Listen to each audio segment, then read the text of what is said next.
Spain was one of the first and probably the biggest of the first phase of European imperial powers. At its height in the middle of the 18th century, the Spanish Empire stretched across much of the Americas. It went all the way from Cape Verde off the coast of Western Africa to the Philippines. It's literally an empire the sun doesn't set upon. You have a gigantic trade network crossing both the Atlantic and the Pacific and the Indian Ocean basins. It's huge. It's gigantic. It's as imperial as you can imagine. And yet, within 100 years of this kind of height, it's almost all swept away. So the story of this, dissolution of this empire is both a domestic Spanish story. There's lots of stuff happening in Spain.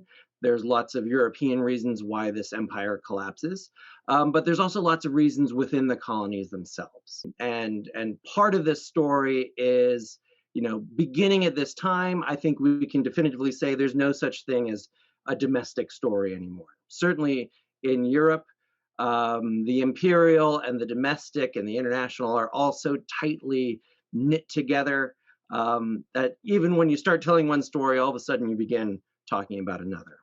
So what happens? So the first major thing that happens is the French Revolution.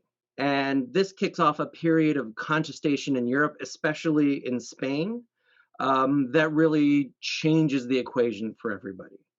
Up until this point, there had been this kind of imperial rivalry between the big powers, France, Spain, Great Britain. They're fighting in the Caribbean, they're fighting in South Asia, they're fighting in the Pacific. They're all trying to get a jump on each other for different, trade networks, get the goods back home to Europe.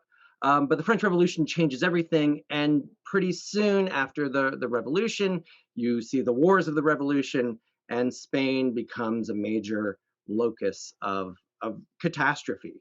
From the point of view, if you're a Spanish imperial bureaucrat in 1789, life is pretty good, and then 10 years later, life is pretty awful.